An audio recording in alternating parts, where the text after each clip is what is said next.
ভাই তুমি যে খারা দিছ এটা আমি ইউটিউবের ভিতরে ঢুকানো কেমন? ইউটিউব তো খারা ভিডিও লয় না, ইউটিউব সৈন্য ভিডিও লয়।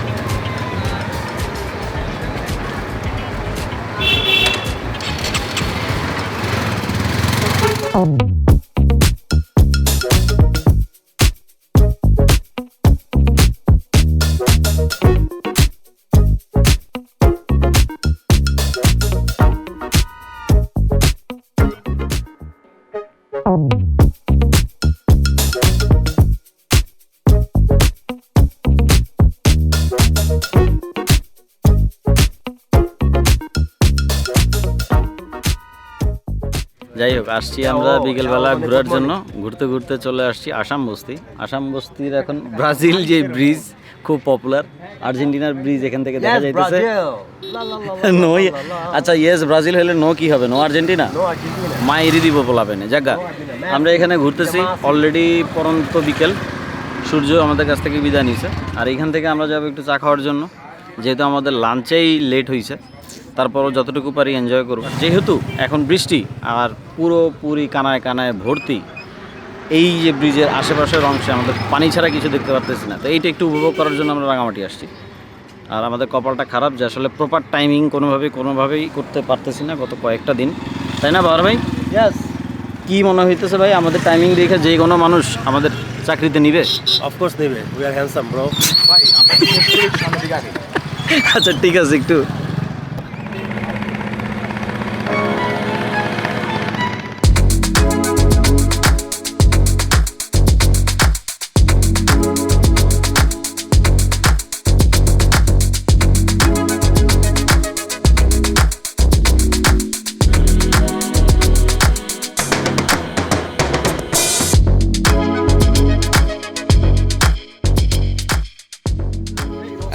ও সরি ভাই। আচ্ছা আসল কথা বলেন, এখানে আসার পরে এত আমি শিওর আপনি প্রথমবার আসছেন।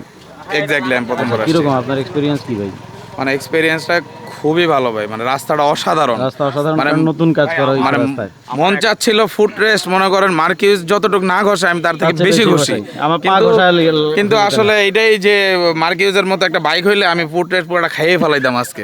লাগলে খুইলা চালাইতাম, লাগে খুইলা চালাইতাম, রাইট ভাই। আমার মতামত নেন, আমি জীবনের প্রথম পাহাড় দেখতেছি। তোর কোনো মতামত নাই? তোমারে তুমি বেশি পাগল বুঝছো, তুমি এখানে আসছো কয়েকবার, এত নাটকের দরকার নাই। বলো যে হ্যাঁ করোনার পরে আমি প্রথমবার আসছি, এটা বলো। করোনার পরেও আমি আরো 3 বার আসছি, কিন্তু এইদিকে আসা হয় নাই তোমার, এই তো? আসি। আচ্ছা, ভাঙা রাস্তার মধ্যে আসছিলাম, ভাঙা রাস্তা যখন আসলাম, Right. এগুলা বেশি তন্ড। তার মানে তোমার এখন এক্সপেরিয়েন্স খুব ভালো, তাই ভালো, না? আলহামদুলিল্লাহ। বাহার ভাই, Yo, what's up, bro? এই তো আলহামদুলিল্লাহ, ব্রা না, it's bro. It's bro. Sorry, I got a bra, you know. Okay USA bro. Yes. আপনার অভিজ্ঞতাটা কেমন, First time- কেমন লাগতেছে এটা বলেন। আমি যে মাত্র অবশ্যই শিওর। হ্যাঁ, ফার্স্ট টাইম এসেছি। অসম, রোডগুলো সেই অসম, আচ্ছা। Like snack, you know. But আমাদের বিকেল যদি হইতো ভাই, তাহলে একটু আলো আলো থাকতো, তাহলে একটু বেশি জোশ হইতো। আমাকে হ্যাঁ। ফর্সাও লাগতো একটু। হ্যাঁ, আই এম নট একটু। কালা, ইউ নো।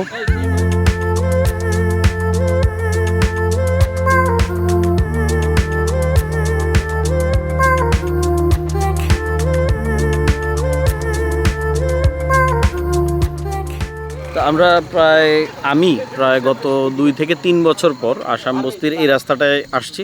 তার কারণ হচ্ছে রাস্তা ভালো ছিল না। আর এরপরে যখনই আসছি, আসাম বস্তি আসলেও আসলে ওই ব্রিজ পর্যন্তই থাকা হয়েছে, এরপর আর এদিকে আসা হয় না। বাট এদিকের পরিবেশ এখন ফার্স্ট ক্লাস, খুব ভালো কন্ডিশনে আছে। তো এইখানে ট্যুরিস্ট পুলিশ যেই ভাইরা কাজ করতেছিল, তারা খুব আগ্রহের সাথে আমাদের সাথে ছবি তুললো, ভিডিও করলো এবং আমাদেরকে বললো সচেতনতা বৃদ্ধির জন্য। আর আসলে এখানে অনেক স্যাক্রিফাইস করে তারা, শুধু তারা না, আর্মি থেকে শুরু করে পুলিশ, ট্যুরিস্ট পুলিশ, সব ধরনের যারা এই প্রশাসন রিলেটেড কাজে এইখানে নিয়োজিত, তারা আসলে কিন্তু অনেক স্যাক্রিফাইস করে পরিবার থেকে, এত দূরে থেকে। যদিও সুন্দর জায়গা, কিন্তু যতই সুন্দর হোক আপনি পরিবার ছেড়ে কিন্তু খুব ভালো জায়গায় আসলে ভালোভাবে থাকতে পারবেন না। এইটাও কিন্তু অনেক বড় একটা স্যাক্রিফাইস। আর আমাদের কাছে সেটা বললো যে এখন কীরকম ফিল করতেছি, রাস্তাটা নতুন, এরিয়াটার অনেক আপডেট চলতেছে, অনেক আপডেট কাজ হচ্ছে। তো আলহামদুলিল্লাহ আমরাও খুব ভালো লাগছে। বাট অন্ধকার হয়ে গেছে, কিছু করার নাই, এই অন্ধকারের মধ্যেই এনজয় করে যাচ্ছি। তবে চা খাইতে যাবো, যে পেছনে দেখেন কত সুন্দর একটা পরিবেশ, যতটুকু বোঝা যায় আর কি। আর এখন কিন্তু পুরোপুরি অন্ধকার, তারপরও যতটুকু আসে এখানে আমার খুব ভালো লাগছে। অনেক বছর পর এদিকে ঢুকছি, এখন একটু চা খাইতে যাব, যাই এনজয় করি, থাকেন।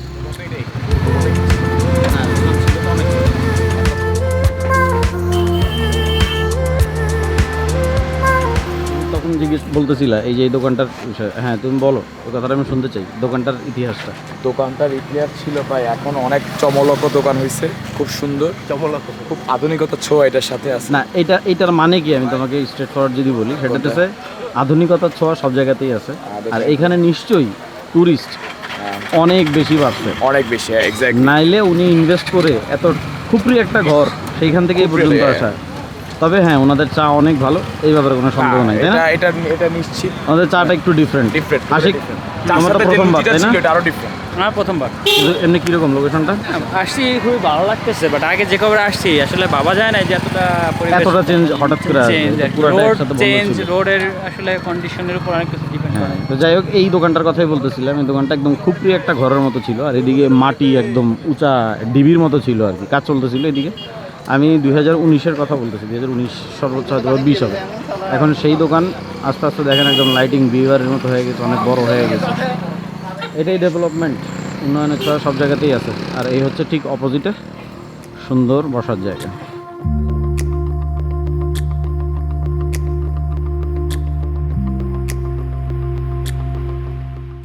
আপনি আগে কইছেন 10 টাকা 1 টাকাও বেশি না, আমি একটা চা খাবো, তাহলে 20 টাকা আপনার চা টার টাকাও দেওয়া হয়েছে, আর আপনি আরো টা খাইতে চাইলে তাহলে ওই টাকা ফেরত দেন।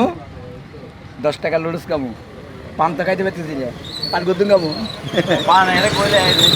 আমরা চা টা খাওয়ার টাকা দিলাম, আপনি পানের টাকা আরেকজনের ব্যবস্থা করে লন, যান দোয়া করে দিলাম, হয়ে যাবো, আর বেশি হইব। 10 টাকা দেন না কাকা হয়ে যাবো কাকা, এটা টেনশন নাই, আপনি আপনার প্রতি দোয়া করে দিলাম। আব্বা কইছি না, আব্বা কইছি তো, আব্বা। আচ্ছা যাও, তুমি ওর আব্বা কইছি।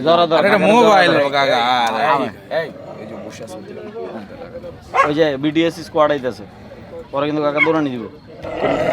ওই যে কাকা দৌড়িলে শুধু লুঙ্গিটা উঠে এটাই দৌড় দিছে ভাই।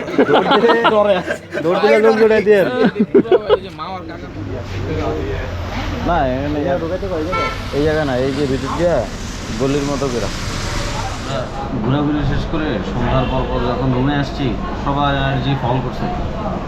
ফল করাতে আমরা একটু রেস্ট নিতে গেছি, আর একটু রেস্ট কখনই একটু হয় না। আলটিমেটলি 10টা বাজছে, আমাদের জীবনে আমরা আবার 10টার সময় ঘুম থেকে উঠে তাকায় আছি আকাশের দিকে, কি হইলো এটা।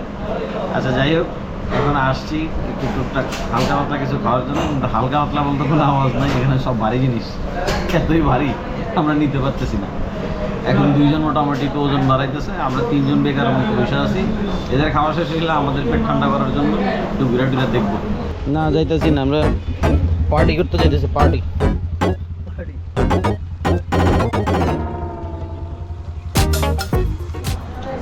কি দিয়ে কি খেতেছ আমি? কিছু করার না ভাই, সিদ্ধ রুটি, মদের রুটি, আর হচ্ছে অরিজিনাল খাঁটি দই। এটা কি?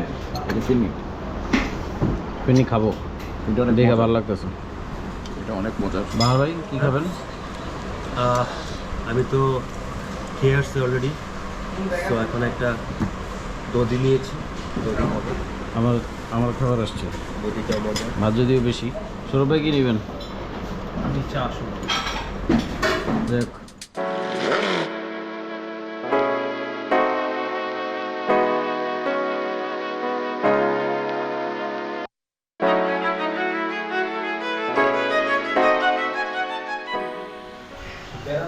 পার্কিং করা শেষ, safety first.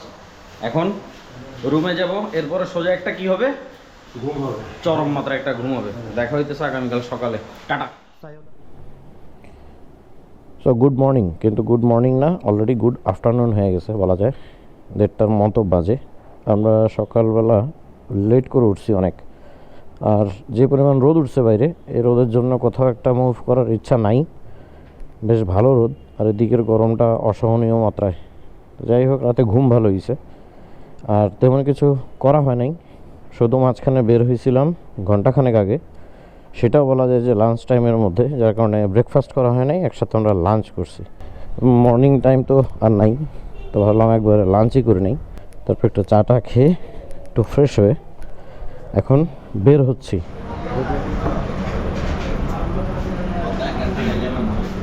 Yes Yamaha, yes Yamaha, no Honda, দুইটা একসাথে বলতে হবে, এটা আপনি ভুলে যাচ্ছেন bro. Yes Yamaha, Yamaha Yamaha Yamaha.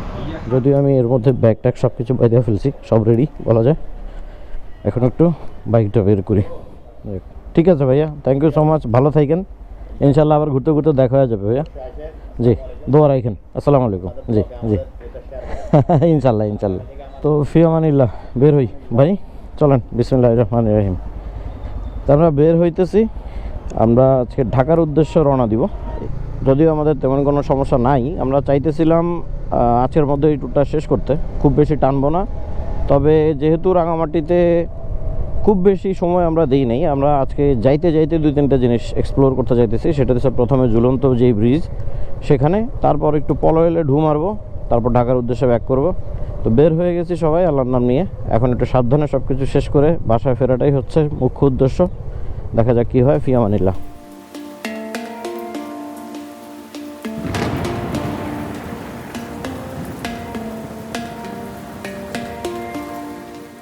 যাই হোক, আমি ঝুলন্ত ব্রিজে খুব একটা আসি নাই, অনেক ছোটোবেলায় মনে হয় একবার আসছিলাম, 2007-08-এর কথা যদি মনে পড়ে। আর এখন এত বড় হওয়ার পরে এবারই প্রথম, কারণ রাঙামাটিতে আসলে আমি কখনো বৃষ্টি ছাড়া কোনো কিছু পাই নাই। সবসময় বৃষ্টি আর বৃষ্টি, আর বৃষ্টিতে আসলে ঘুরে ফিরে ভালো লাগে, কিন্তু আবার যখন টানা হয়ে যায় তখন খুব বোরিং লাগে। এই জন্য ভাবলাম যেহেতু এবার একটু মোটামুটি ওয়েদারটা ভালো আছে, এই সুযোগে একটু এদিক ওদিক ঘুরে যাই।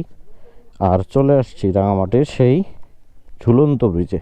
দেখেন, ঝুলন্ত ব্রিজ ডুবন্ত ব্রিজ হয়ে গেছে।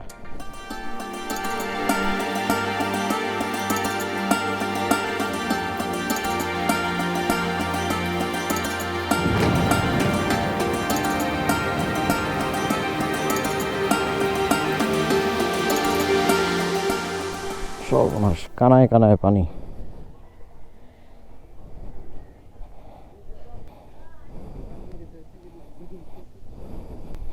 এখানে কটেজগুলোর একদম কাছাকাছি পানি চলে আসছে। পানির যদিও কালারটা খুব অদ্ভুত, কিন্তু খারাপ লাগবে না। চল আসে। তো বিষয়টা হয়েছে, আমাদের পলয়েল পার্কে ঘুরে আমরা টুকটাক যাই করছি। আর এটার ভিডিও এখানে দেখাইতেছি না, পলয়েল রিলেটেড একদম বিস্তারিত যেই ভিডিও, এটা আমার চ্যানেলে অলরেডি দেওয়া আছে, হয়তো বা কোথাও একটা লিঙ্ক চলে আসবে, চাইলে দেখতে পারেন। আর এখন থেকে আমাদের গন্তব্য সরাসরি হচ্ছে চট্টগ্রাম। বিসমিল্লাহ বলে বের হচ্ছি। শেষ রাঙামাটির ট্যুর। কী অবস্থা সব ভাই, চলেন। এই যাওয়া না যাওয়ার এই দোটানার মধ্যে আমাদের ডিসিশন ফাইনাল যে আমরা চলে যাচ্ছি, কিছু করার নাই। আবার আসবো, আবার ঘুরবো, আবার ফিরবো। আপাতত বিদায় নিতেছি। আর অলরেডি বাজতেছে প্রায় 3:10। আমাদের বাইকগুলোর একটু লুপ করার দরকার ছিল, চেইন লুপ, সবগুলো চেইন লুপ করায় ফেললাম। ভাইয়া থ্যাংক ইউ সো মাচ ভাই। হ্যাঁ, সিন্ধুকচরের মহলচরের কথা বলতেছো? হবে না।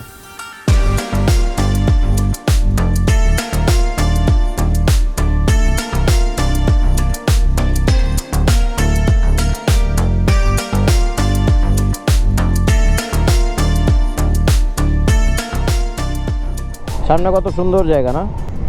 গতবার যখন আসছিলাম তখন আপনাদের সাথে শেয়ার করতে চাইছিলাম যে বিকেলবেলা এই বাইজিদ লিঙ্ক রোডের সৌন্দর্যটা কেমন, এইটা একটু বোঝানোর চেষ্টা করতেছিলাম। কিন্তু আমাদের কপাল খারাপ ছিল যে তখন সন্ধ্যা হয়ে গেছিলো।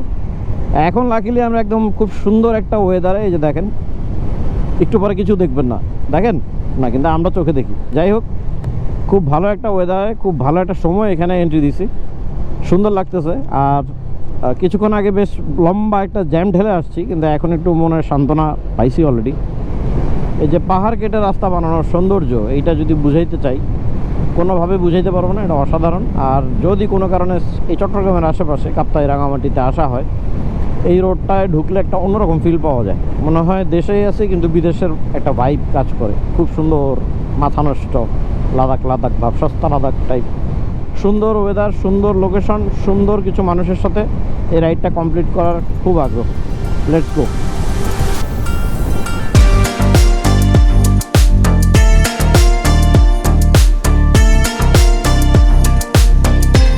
দিনের আলো থাকতে থাকতে আমরা চেষ্টা করব ঢাকা চট্টগ্রাম হাইওয়েতে ঢুকে যাওয়ার জন্য, যাতে একটু প্যারাটা কম হয়। এদিকে যেহেতু গাড়ির একটু চাপ আছে।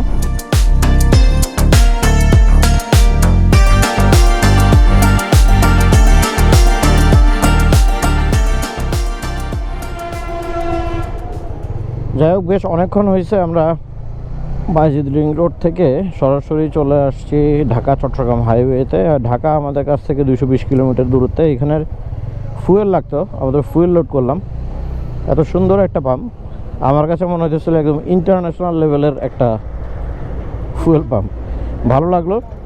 যাই হোক, এখন অলরেডি সন্ধ্যা হয়ে গেছে, দেখানোর মতো আর তেমন কিছু নাই। এখন সুন্দর করে সুস্থভাবে আল্লাহর নাম নিয়ে ঢাকা পৌঁছানোটা হইতেছে আমাদের জন্য একটা চ্যালেঞ্জ, সেটা যেন ভালোভাবে করতে পারি। আর এই ব্লগটা এখানেই শেষ করতেছি। সবাই ভালো থাকবেন, সুস্থ থাকবেন, সাবধানে বাইক রাইড করবেন, আমাদের জন্য দোয়া রাখবেন। আসসালামু আলাইকুম, টাটা, গুড বাই।